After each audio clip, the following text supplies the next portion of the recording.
Most people only switch to Microsoft 365 plans after it becomes painful. Right now, you might be paying for features you don't need or missing ones your business can't grow without. Microsoft quietly changed their rules. Personal licenses are now allowed for light business use, but what looks like a shortcut today could trap you in a costly setup tomorrow. My name is Kaye, and I've helped numerous clients optimize their Microsoft setup. Plus, I've lived this decision myself. Let's break down when it's smart to stick with personal and when it's time to switch to business. You might assume personal plans are off limits for business, but that's now outdated. Microsoft has quietly relaxed the restrictions. You can run your business using a personal or even a family account, and that's what makes this so confusing. Just because you can doesn't mean you should. If you've already paid for a family plan, switching really feels like a wasted money.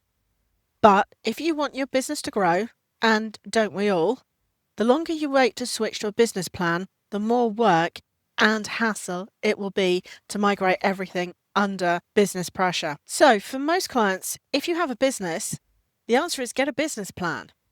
If you're new to running a business, it's easy to pick the wrong Microsoft 365 plan and creates headaches later.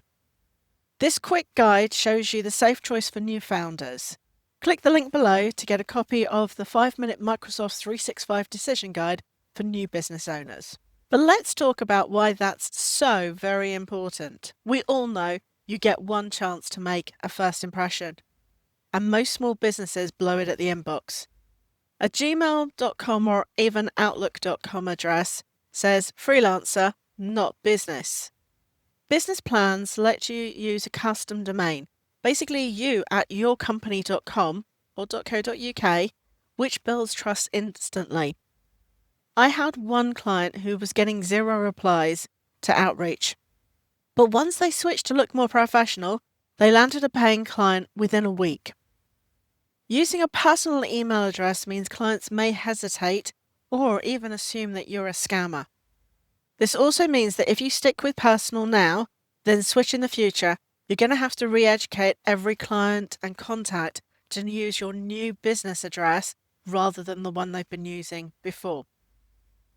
Another reason to consider a business plan. Let's talk about the tools that actually run your business. Word, Excel, PowerPoint, and Outlook. You get these with both plans. So what's the catch? Business plans unlock more than apps. They give you systems. Microsoft Teams comes in a basic version for personal, but business gives you real-time collaboration. You also get access to SharePoint online for more secure file storage and sharing.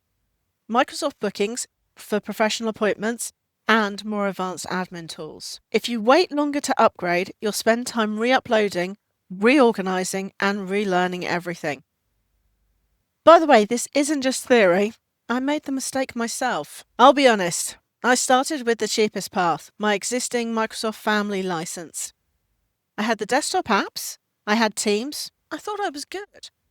But the cracks started showing fast. I couldn't manage files like a real business, and I couldn't brand myself properly. I didn't want to rebuild my email setup, and I didn't want to migrate my OneDrive folders. So I stuck with personal until I couldn't.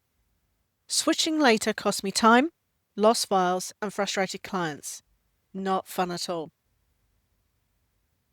If I could go back, I'd start with the tools that I knew I'd grow into, not the ones I was trying to outgrow. The cost of upgrading to business is minimal, especially if you're currently a team of just one right now.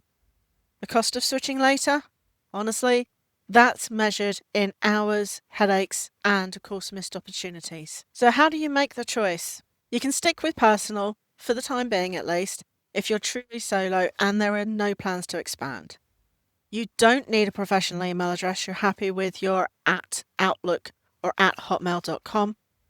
And your standard apps meet your needs 100%. No additional systems or applications needed. However, it's time to switch to business if you want to be taken seriously by clients. You're planning to grow, whether that's just grow the business or even grow into a larger team. You need professional tools and systems to keep your business going and if you want to avoid a painful migration later. The difference isn't just the features and the applications that you get, it's whether you are building yourself a solid foundation or if you're going to be on shaky sand. Another question I get all the time about Microsoft 365, where should I save my files? Is it OneDrive or SharePoint Online? I set up a simple way for my clients to always save files in the right place. And if you click the video on the screen, I'll share it with you right now.